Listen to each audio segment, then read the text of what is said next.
Welcome to this presentation produced by the Association for Preservation Technology, APT, with support from the National Center for Preservation Technology and Training, NCPTT.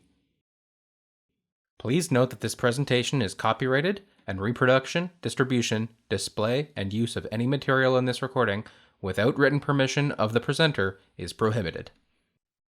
Hello, and welcome to this presentation sponsored by the Association for Preservation Technology and the National Center for Preservation Technology and Training for this session on materials preservation. My name is Julie Sloan. I've been a stained glass consultant for 40 years, working with owners to get their windows appropriately restored. I've worked on some of the most important windows in the country, including those in Frank Lloyd Wright's Unity Temple and Roby House, H.H. Richardson's Trinity Church in Boston, and Harvard University's Memorial Hall. Today, I'm going to be talking about the issues of stained glass conservation in the United States. At the end of this course, participants will be able to have an appreciation for the complexity of stained glass windows, understand the various issues related to the different materials in a stained glass window, make informed choices for restoration practices, and understand the factors involved in designing a protective glazing scheme. These are the cardinal rules of stained glass conservation. All of your decisions about how to treat a window should incorporate all of these. 1, never cut original glass. Not to make it fit into a frame, not to make room for a bar, or for new lead. 2, never fire original glass in a kiln. It can break or change color or lose its paint. Never flatten a window in place. If the bowing is severe, remove the window to a horizontal surface. If it's not severe, consider leaving it alone. 4, never clean a window in place unless there is no glass paint on it. If you don't know whether there's paint, leave it dirty. 5, always vent protective glazing, whether to the inside or the outside, at the top and the bottom. 6, document everything. You can never have too many photos. Conservation of stained glass requires an understanding of how a number of different materials interact and age. It's not just glass, which is complicated enough. There's lead, copper, and steel in a window structure. There's a variety of applied decorative techniques, ranging from fired paint to unfired paint to surface alterations like etching or sandblasting. There's wood and masonry surrounding a window. Let me stress at the beginning that I'm talking about the conservation and restoration of architectural windows, those that still function in a building. I'm not talking about museum conservation, where there can be climate control, constant monitoring, and explanatory labels, where different conservation decisions can be made. Architectural stained glass windows are usually made in sections of manageable size. This makes it relatively easy to take them out, although there are factors that affect this ease of handling, like the design and material of the window frame. In general, however, in order to perform responsible restoration, a window should be removed from the frame so that it can be worked on flat on a table or bench. Repairs made in place usually cause more damage than they fix. Stained glass should be transported in crates with solid sides. The crate should be vented and the inside of it shellacked or varnished to protect the leads from the acids given off by the wood and its adhesives. Plywood is a better choice than chipboard because it has less adhesive to off-gas. All the sides of the crates should be clearly labeled. The crate should be set vertically so that the window is in an upright position, unless glass is falling out of the canes. All support bars should be removed so that they don't drag on the window. The window should be firmly sandwiched in stiff foam. The crates should be stored in a clean, dry location. For important windows, use shock and tilt watches during transportation to ensure that the window is handled gently. These have a bubble that changes color if the crate is tipped or dropped. Glass in a leaded window is most stable when it's perfectly vertical. Breakage is caused by some kind of force. The cause of this force should be determined to decide how to conserve the window. The way glass breaks helps determine what caused it.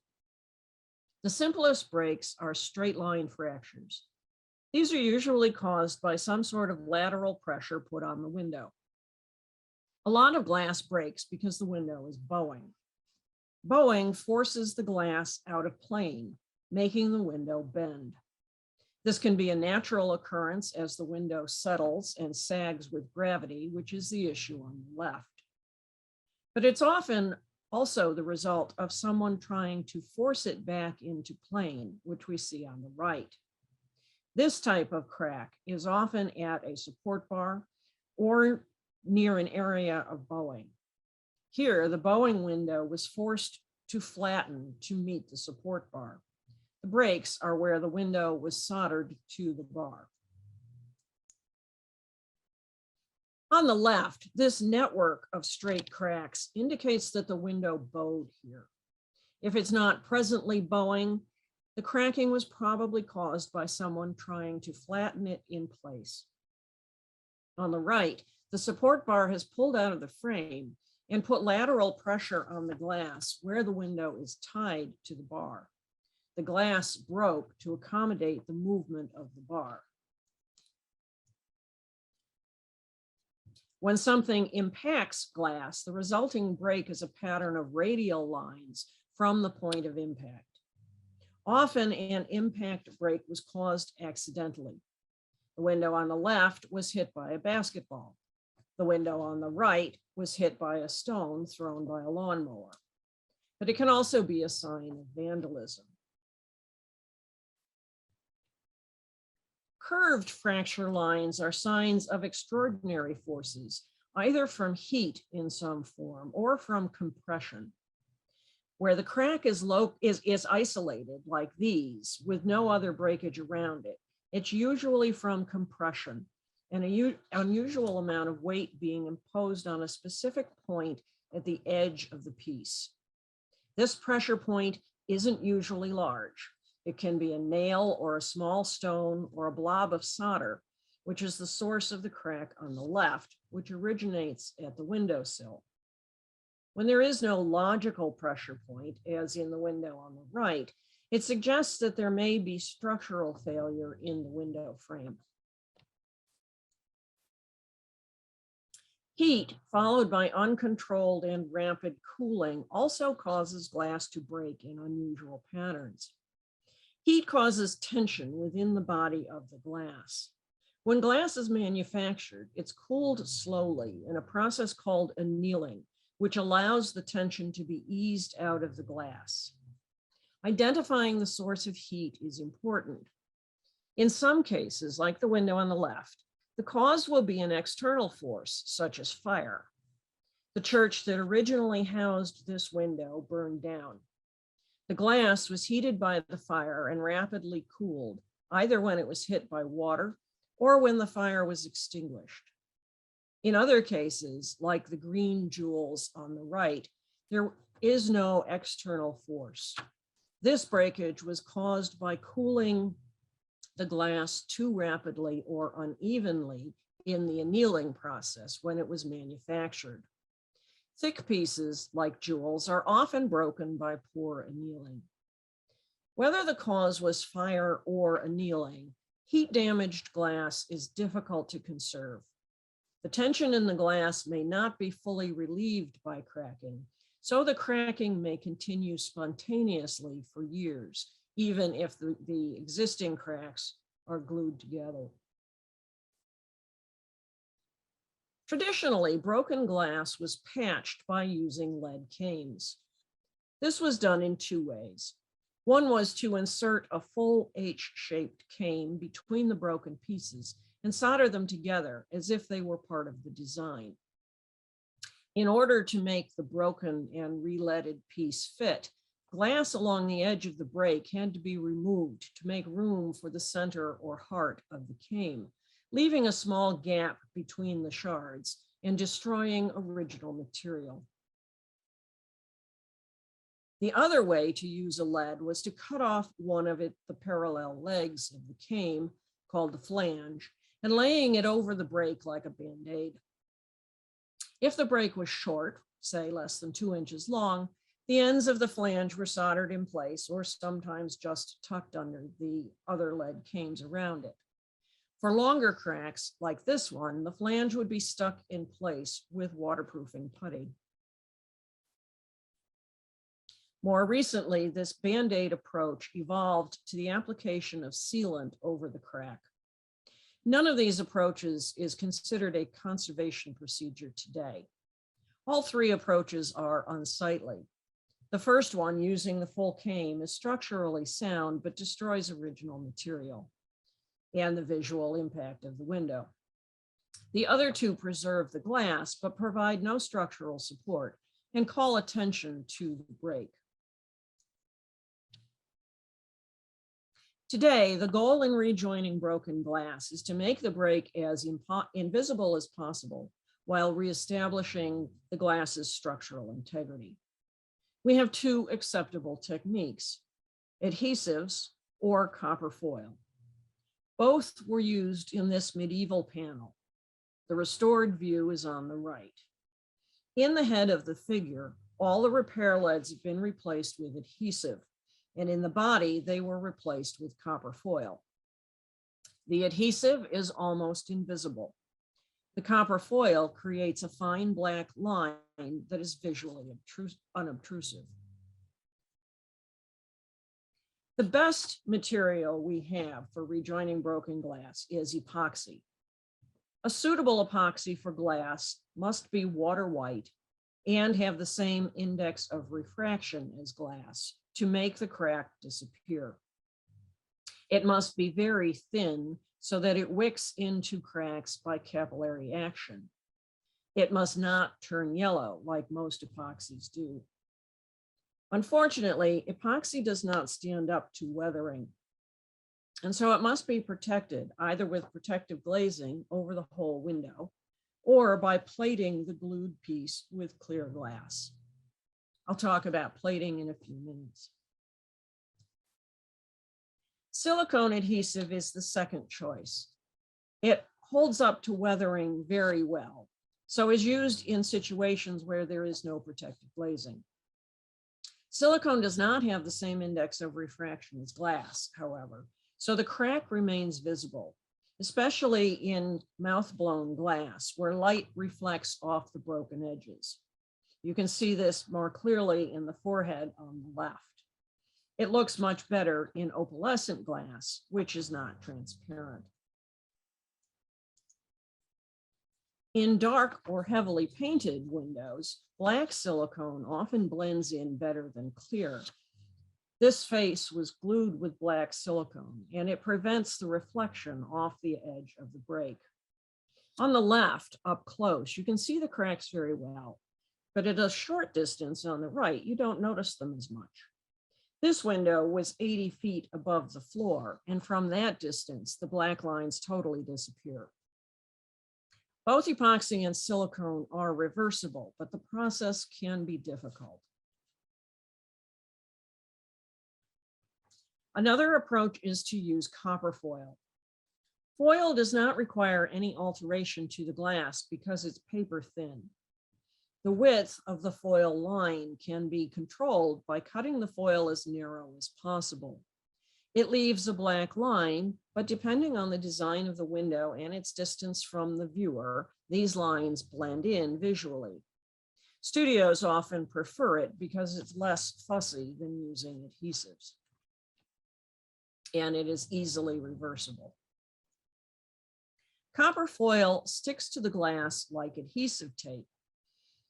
The adhesive on the back of the foil can be undone with simple solvents like alcohol, or just pulled off the glass without damage. The two foiled edges are soldered together. There are situations in which glass must be replaced, most obviously when it's missing altogether. In some cases, the piece is too shattered to rebuild. Generally, however, replacement is frowned upon for simple breakage. If the glass must be replaced, it must match the original glass exactly in type of manufacture. For instance, if the glass is a cathedral glass, which is a rolled textured glass, the replacement must also be a cathedral in the same texture. And in the color, in both reflected light from the outside of the window and transmitted light from the inside. It's becoming harder and harder to find matching glass today because the manufacture of colored glass uses toxic materials that the EPA is cracking down on.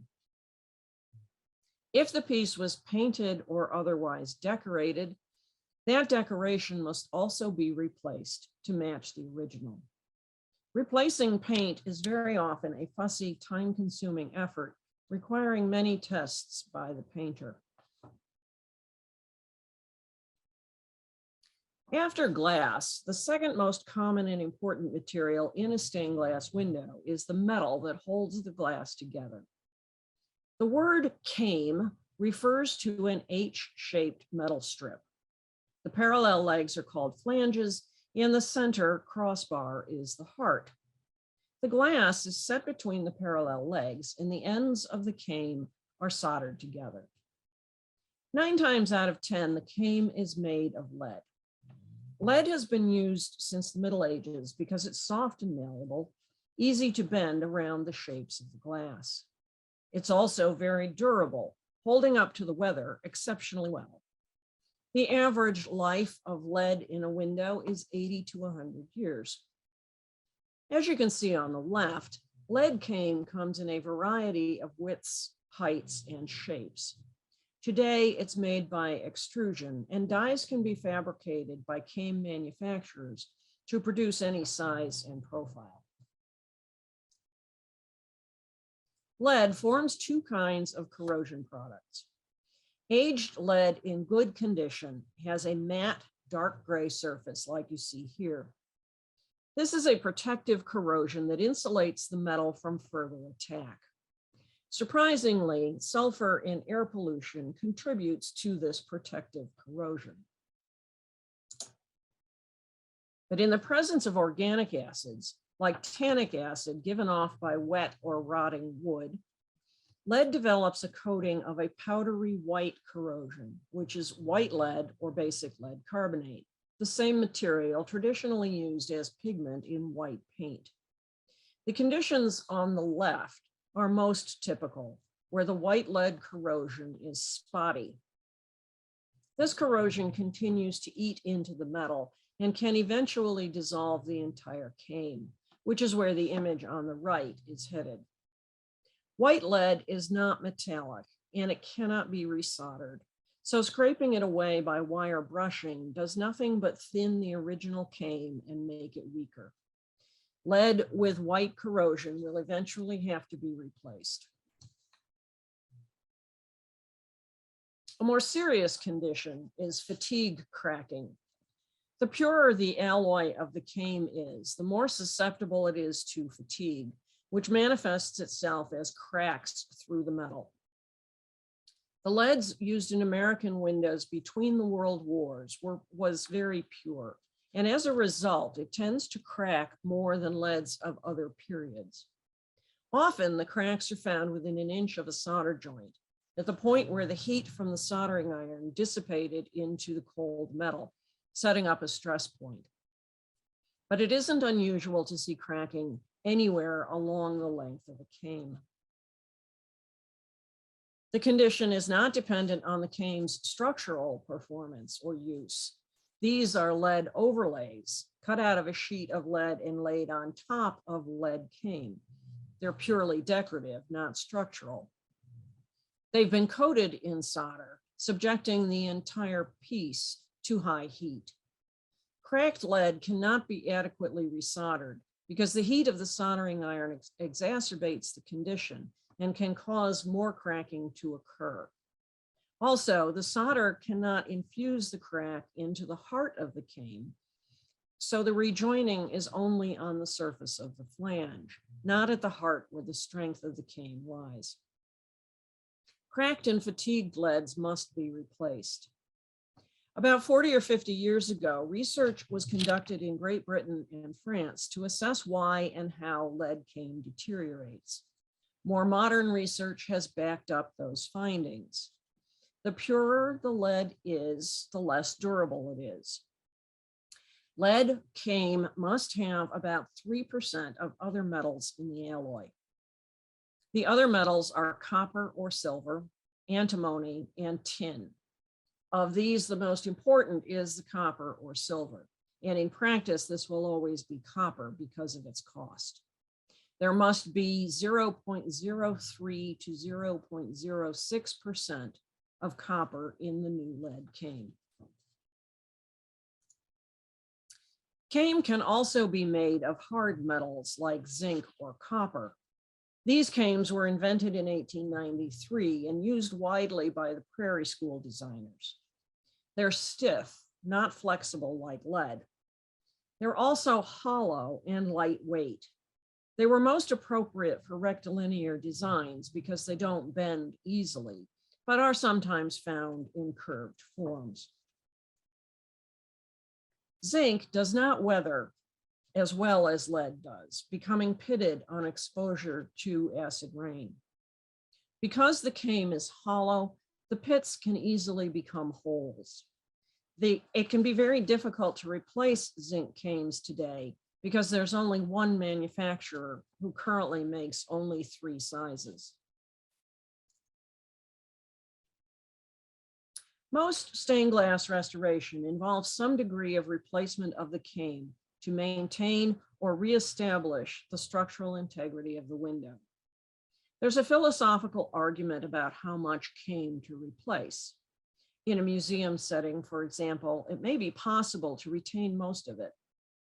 In architectural settings with real-world owners, there are many other factors that contribute to that decision, not the least of which is the cost of scaffolding to get to the windows. Many owners don't want to contemplate rescaffolding their building in 10 years to do more restoration if all of their windows are high off the ground. In reletting, it's very important that the size, shape, and material of the cane match the original exactly. If the original was zinc, it should not be replaced with lead. If it was lead, it should not be replaced with copper foil. Lead can be custom milled to the desired dimension, so there's no reason to accept anything that does not match. There are 3 vital dimensions: the thickness of the heart, the width of the flange, and the height of the heart. The thickness of the heart is the most critical. If the heart is thicker than the original, the window will change size as it's reglazed. The glass was originally cut to accept a heart of a certain dimension. A larger dimension will push the glass pieces farther apart, and the overall size of the window will increase. In the example on the right, the new cane is too large and the pieces have been pushed apart. We know this because of the infills in the circle where the pieces of glass don't come together correctly and the gaps had to be filled in with lead and solder. The width of the flange is also important because it's what is seen when we look at the window. These 2 leads obviously have very different flange widths. Stained glass designers did not randomly use whatever lead came to hand. Windows were designed for a specific lead width, and many windows use many different widths to accentuate different design elements. A change in the width of the cane changes the artist's intention, a severe no-no in conservation. The height of the heart is the least vital of these dimensions because it cannot be seen and does not affect the sizing of the window. There are times when it may be wise to use what is called a high heart lead to accommodate very thick glass, like the piece on the right. Samples of the original lead should always become part of the conservation records. And if changes are made, as in the substitution of a high heart lead, this should be recorded.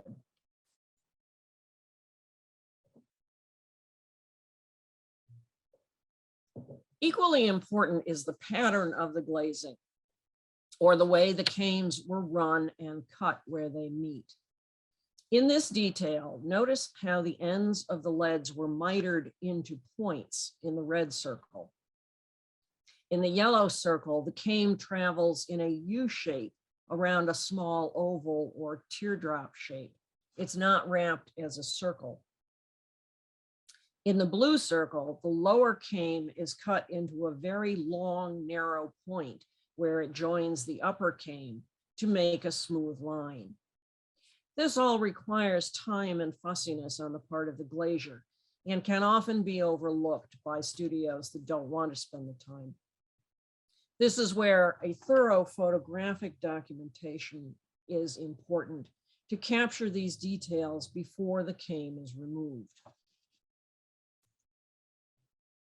In very complex windows, the original lead network can be saved by removing the glass from the back of the window. On the left is the original lead network of a Tiffany window. On the right, you see the new canes for the same window before soldering. Notice how carefully they are cut and mitered to make tight, clean joints. Copper foil is another means of assembling windows developed in the 1880s. Instead of using a preformed metal cane, an adhesive-backed foil of copper was cut into strips that were folded around the edge of a piece of glass and soldered along the whole seam. The line created was not even like that for cane, but it can be made wider or narrower by how the foil was trimmed. It's the same gray color as lead cane because the foil is completely covered with solder. In the 19th century, the strips were cut from a sheet of copper that was backed with beeswax as an adhesive in the upper left. Today, copper foil comes in rolls like Scotch tape in the lower left. The edge of the strip is bent over the surface of the glass to provide something for the solder to cling to. Typically, copper foil was used for areas depicting foliage, although it was used other places as well. Although it was used a lot by Tiffany studios, other studios also used it. The fact that it was used for lampshades provides a clue about its structural properties. It creates a very stiff and strong assemblage. Although it can bow in a window, it's less likely to than leaded areas and often does not need to be redone. Bowing is a condition that makes the general public concerned for their windows and is often the reason a studio or consultant is called in. Deformation can be caused by a number of factors, and again, it's important to determine what caused it. Most often, it's an issue of inadequate support for the glass. Glass and lead are heavy, and in windows in architectural settings are subject not only to gravity, but to wind load and vibrations from subways, truck traffic, opening and closing doors, earthquakes, and whatever else might shake a building. There's one cardinal rule about bowing, as I mentioned earlier. Never try to flatten a window in place. This will cause glass to break and is unlikely to be successful in the long run because the metal holding the window together has stretched and will just pull out of alignment again. In areas of severe bowing, like this window, the window should be removed and taken to the stained glass studio to be addressed. Leaded glass windows need support bars and have always had them from the first days of their use in the Middle Ages. There are two types of bars, T-bars and saddle bars. In this drawing of the structure of the medieval windows at Chartres Cathedral, we see saddle bars in the upper right corner and a type of T-bar, which is here called the frame. T-bars go through the window from inside to outside and support each panel individually. If properly installed, they should prevent all the weight of the window from bearing on the sill. Usually the vertical leg of the T is on the exterior, where it's easy to identify in the center. Any visible bar on the exterior of a window is most likely a T-bar or a frame member. On the interior, only the horizontal leg is visible and should be capped top and bottom with moldings or a bevel of putty if it hasn't fallen off on the right. But not all windows have T-bars. In many windows, the panels are stacked on top of one another in what is called a stacked joint, a meeting joint, or a piecing joint. There's usually a saddle bar crossing the joint, so it's hard to see. In this type of setting, the weight of the whole window rests on the windowsill. It's common to see bowing throughout such a window and often at the sill. Some windows have both stacked joints and T-bars. Sometimes they alternate, or T-bars were used in the lancets and piecing joints in the tracery. The other important support bar is called a saddle bar, usually made of steel.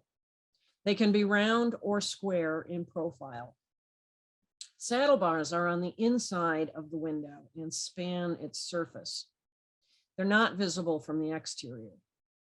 They should be set into the jambs of the frames so that the frame supports the bar. They're usually horizontal, but there are cases where they are vertical. They're not always straight.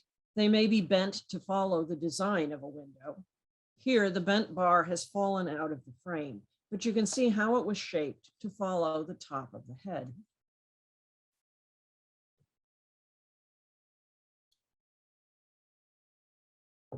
Saddle bars were traditionally attached to the window by copper tie wires and are not part of the window.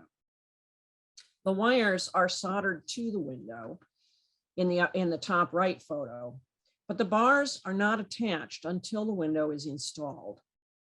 At that time, the bars are set into the frame separately from the window.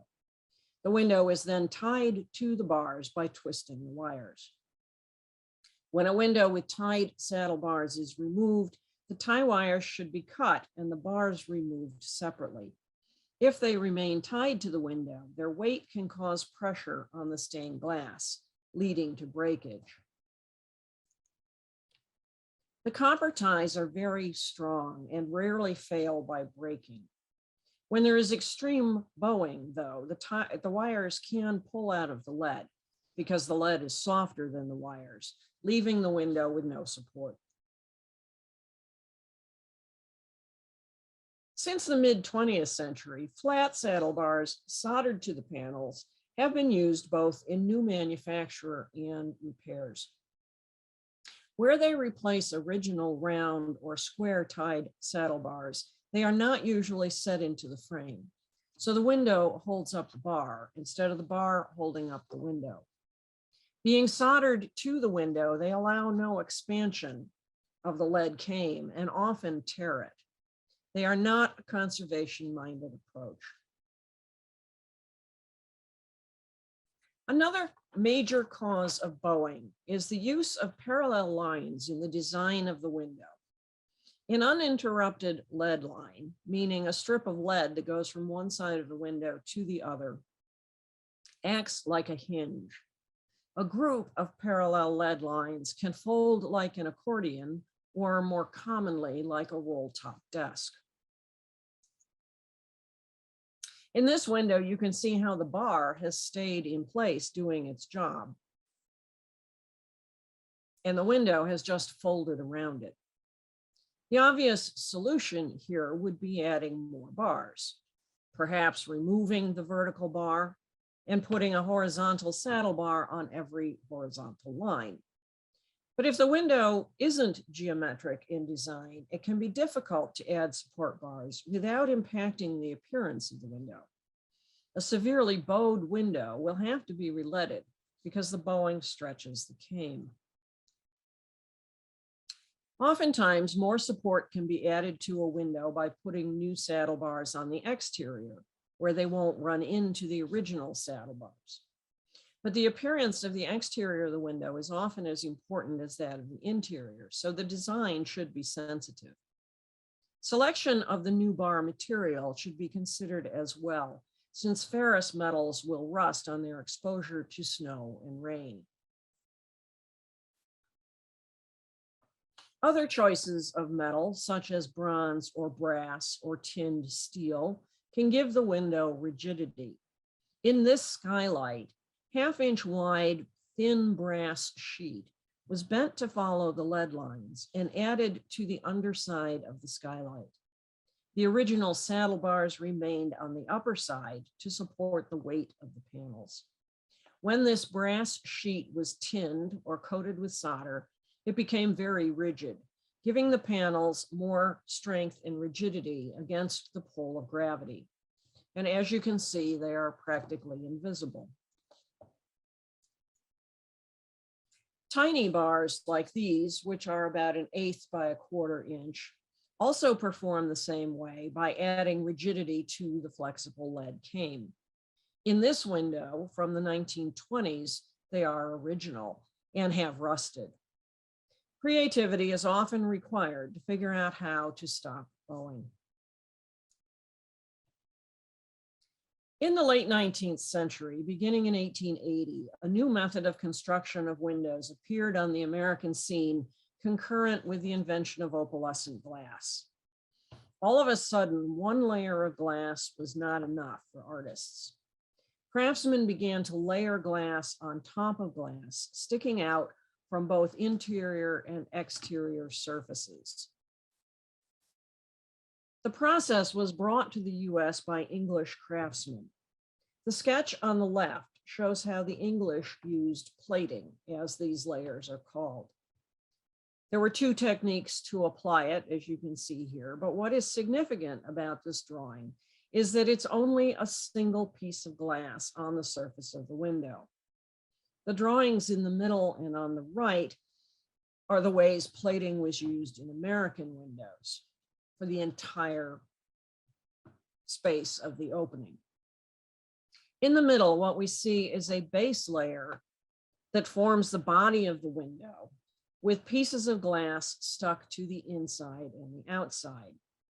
But there wasn't always a base layer. On the right is the technique used by some studios, where there is no single contiguous pane of glass from the sill to the lintel. The lead lines of the plated windows do not always, or even often, line up from one layer to the other. The average number of layers is 2 to 4, but I've seen as many as 8. This window with the lead removed, but the layers stacked as they were in the window, has 5 layers. Plating was originally used to increase the available palette of colors, whether in the glass or through painting on the left. It came to be used for artistic effects like depth and distance, as in the landscape detail on the right, where the distant mountains are on the exterior side of the window and their outline is blurred by an interior piece of glass. Lead was still the material used to make these complex 3-dimensional windows. What no one thought about was adding more structure to support these plates. Many plates just hung in space with nothing below them to support their weight. Whether the individual plates were supported, the overall weight of the window increased with each added layer, but the number of saddle bars remained the same. The layers are not always soldered together either, so the inside layer can move separately from the outside on the right. After more than 100 years, this inadequate support has become a major issue in the conservation of these plated windows. Additionally, as plates sag, dirt can infiltrate between the layers, which is shown in blue on the left drawing. Plates can slip and fall out slightly, as on the left, where it's visible as a change in color of the window, or dramatically, as on the right. One way to support plating that's hanging out in space is to put a clear glass plate below it. The drawing on the left is the window before conservation. The drawing on the right shows the clear glass plate in light blue set underneath the mass of plating.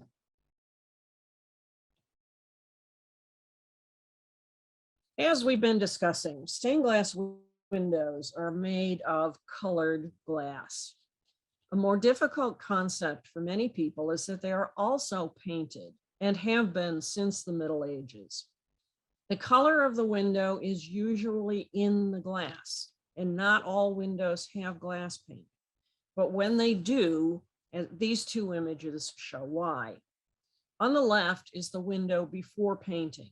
The colored glass has been cut to shape, but it's difficult to determine what's going on in the scene. On the right, the glass has been painted. Facial details and words have been added. The white blobs in the middle have become animals. Paint makes the scene legible. There are 4 types of glass paint typically found in American windows. On the upper left, the oldest type is a dark opaque paint, usually black or brown, called grisaille, invented in the early Middle Ages and made of iron oxide. Also in this photo is the second oldest type, the yellow color, which is silver stain because it's made from silver. In the center panel is enamel, invented in the Renaissance. Enamels are colored paints made of ground glass. Each of these 3 types of paint is applied to the glass, which can be colored or clear, and then fired in a kiln to melt and fuse to the surface of the glass to become permanent. On the right is cold paint, which may be unique to American windows, at least in the extent we find it. This is any kind of unfired paint. It can be artists' oil paints, house paints, unfired glass paint, or pigments in shellac. Silver stain is the only paint that does not age or wear off the glass. Grisaille, enamels, and most especially cold paints often come off the glass. Glass paint is the trickiest material in stained glass to restore and conserve. No one has yet studied the failure of glass paint in American windows, and so its causes are still largely conjectural. Educated guesses, but without the backing of any science. The main assumption of the cause of failure is inadequate firing, either too cool or for too short a time. There could be other reasons as well, including the makeup and mixing of the paints, the chemical composition of the glass, and the cleanliness of the glass when it was applied. The precise effect of water and temperature on paints is unknown, although it can be guessed at. This makes it especially important that any conservation or restoration approaches to failed glass paint be reversible so that in the future, if better methods are found, they can be applied. In practice, execution of this theory is problematic. The removal of any consolidant by the use of solvents will likely remove the fragile paint as well.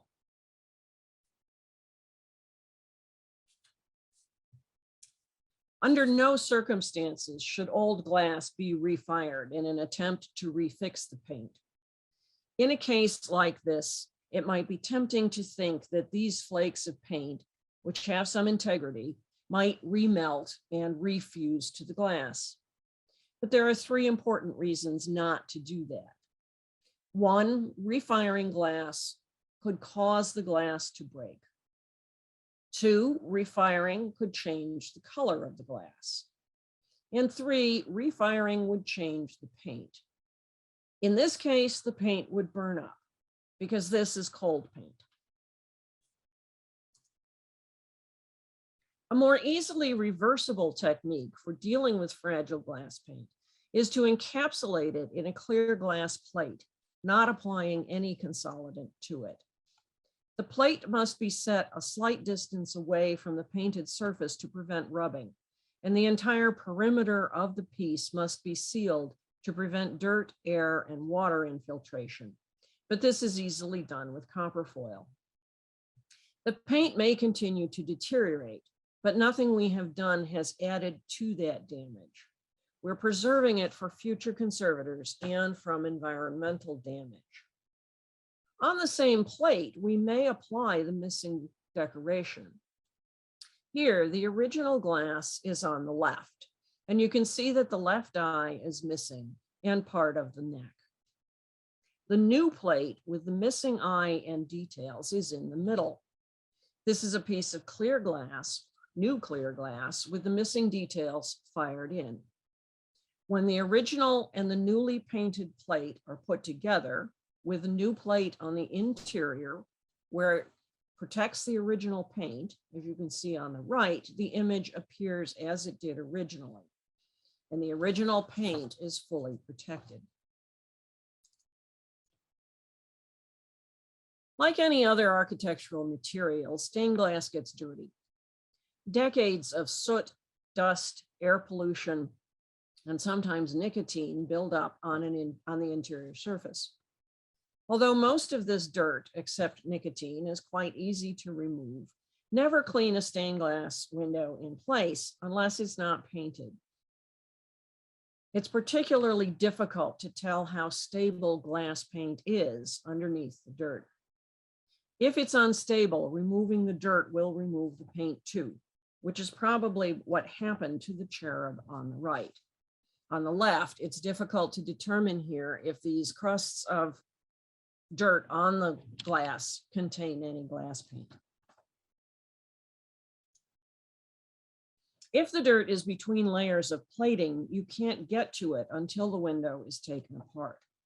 The streak through the woman's face on the left is inside the plating. On the right, the plating was removed in the studio, and you can see how much dirt has collected between the layers of glass. Materials used for cleaning include a HEPA vacuum, warm water, pH neutral detergents, and a variety of solvents. The choice is dependent on the conditions found in the window. Never use anything abrasive.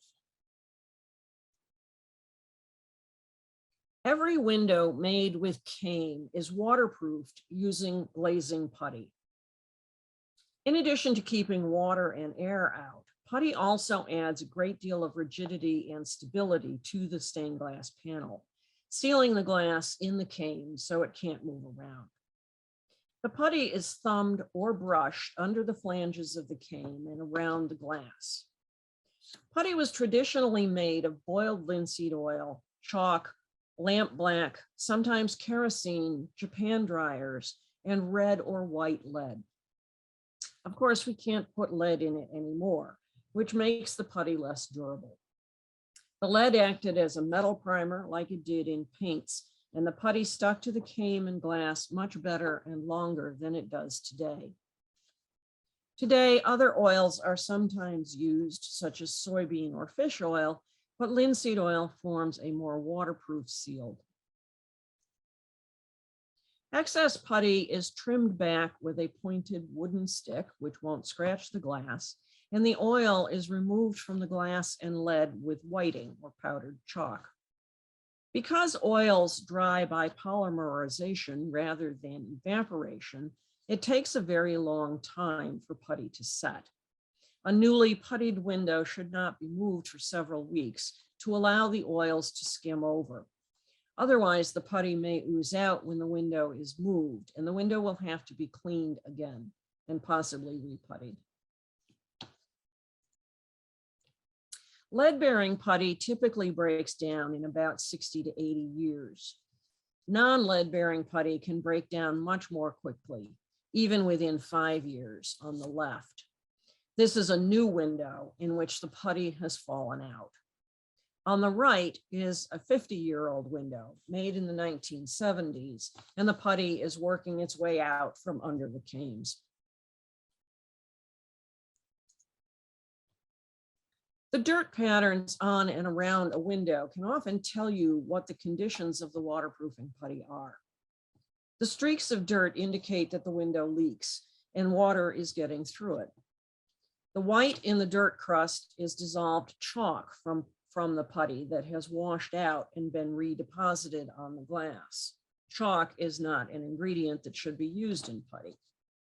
Since the dirt follows the lead lines, this indicates that water has been condensing on the interior of the window. It's common for windows whose putty is deteriorated to leak. This is the interior of an 1885 window in a rainstorm. The rust on the saddle bars indicate that the window's been leaking for a long time. Reputtying in place without taking the window out is rarely a satisfactory long-term solution. Ideally, the old dry putty should be scraped out before new putty is put in, like scraping flaked paint off wood. But this is hard work and very time-consuming, and so it's rarely done. It's also very hard to see whether there are any holes in the new putty where water can get through. Lastly, in most cases where in-place puttying is done, it isn't fully cut back beneath the leads, leaving a small bevel at the edge of the lead that attracts dirt, obscures light, and cracks and falls off quickly. A stained glass window cannot be expected to perform the same way a regular window does in terms of keeping water out, keeping a room warm and the heating bill down, or withstanding wind load. If a window is to be reinstalled in a position where it will receive weathering, protective glazing may be required. Windows that should absolutely have protective glazing are any that are of extraordinary monetary or artistic value to prevent them from vandalism and accidental breakage, and those that cannot be fully waterproofed, including all plated windows. But protective glazing is not a substitute for maintenance and restoration. If a window is leaking, sagging, losing glass, or otherwise failing, the installation of protective glazing alone will not stop the window from continuing to deteriorate. The most important aspect of protective glazing is that it must be vented to allow air to circulate between the stained glass and the protective glass. The reason air must circulate is to keep the stained glass and its framing dry. Since stained glass cannot be effectively permanently waterproofed, the space between the stained glass and the protective glass cannot be sealed. We want to avoid moisture condensing on the stained glass, or if it does, to give it the opportunity to evaporate quickly. This can only be done by creating a chimney effect, where warm air rises to the top of the window and exits through open vents, drawing cooler air in at the bottom through open vents. There must be a minimum of 1 inch of space between the stained glass and the protective glass, taking into account any protruding framing elements like bars. This requires that the sides of the window be sealed. Venting can be to the interior or the exterior to be effective. In either scenario, the moisture can dry out. This diagram shows where condensation will form depending on where the air between the panes comes from. On the left, we see air coming from the outside through space below the storm window. The air inside the building is warmer and therefore carries more moisture. When the stained glass gets cold from the cold outside air, the moisture will condense on its surface, especially around the canes, since metal transmits cold very well. On the right, the drawing shows the warmer moisture air from the inside filling the space. Here, the exterior glazing is colder than the stained glass, so the condensation forms on it, not on the stained glass. No one has yet determined how large the venting should be, but it should allow a full exchange of air in the space several times a day. There is no one size fits all in protective glazing and no one way to add venting. Every installation should be custom designed to the building, making every effort to be effective while not negatively impacting the exterior appearance of the building. If the building is landmarked, local and state historic preservation agencies may have a say in its design. Venting to the exterior is usually the easiest, especially if the window is set in stone or metal that can't be easily altered. There are several options to vent through the glass or a wood frame to the exterior by drilling either through the frame on the left or the glass on the right. This is often an inexpensive solution and can also often be done retroactively if the glazing is already there. All holes must be covered by screening to keep bugs out. These are simply screened soffit vents that fill the venting holes. Another technique is to clip off the corners of the glazing and put screen in its place. Venting to the inside for an isothermal setting is harder for several reasons. The full size of the stained glass is usually larger than the window opening because the perimeter is set into the frame. When you take the stained glass out of the frame, you can't cut it down because you can't cut down the size because that would destroy original material. This often means that the protective glazing has to be set where the stained glass was originally, and the stained glass moved to the interior of the frame and put in a new frame with venting at the top and bottom. In the example on the left, the windows were very large plated windows, so they had to be supported on steel angle bars that were screwed to the original wood window frames with regularly spaced blocks at the top and bottom to create openings for the venting. On the right, if the window is small or is a single layer and therefore not very heavy, a smaller profile frame of U-channel brass, bronze, or zinc can be made to screw to the interior of the window frame. In both cases, the protective glazing is set in the space that the stained glass once occupied on the exterior. Regardless of the difficulty of this kind of setting, it is a superior venting approach because the stained glass is surrounded by the interior air. In this example of isothermal glazing, the entire window was framed in lead with an extended leg to act as a gasket. Brass tabs were soldered to the perimeter lead that attaches the stained glass to the stone window frame. In the center, you can see how the venting was handled. A piece of unpainted clear border glass was replaced with brass screen that is leaded into the window. On the right, you see the finished installation before the lead gasket was flattened to the stone frame. In this example, a bronze frame of U-channel was made for the stained glass. This is a very small window with a very small, delicate frame. The type of glazing material used is also important. While many of the larger stained glass companies promote using polycarbonate because it's unbreakable, this property lasts only about 5 years, and eventually the plastics get brittle scratch, and become opaque on the left.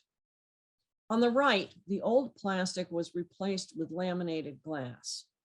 This will remain clear as long as it's clean, and it will not become more brittle with age. If it breaks, the laminate inner layer will keep the fragments from falling out and hurting people. And the glass, the stained glass, will be visible through it.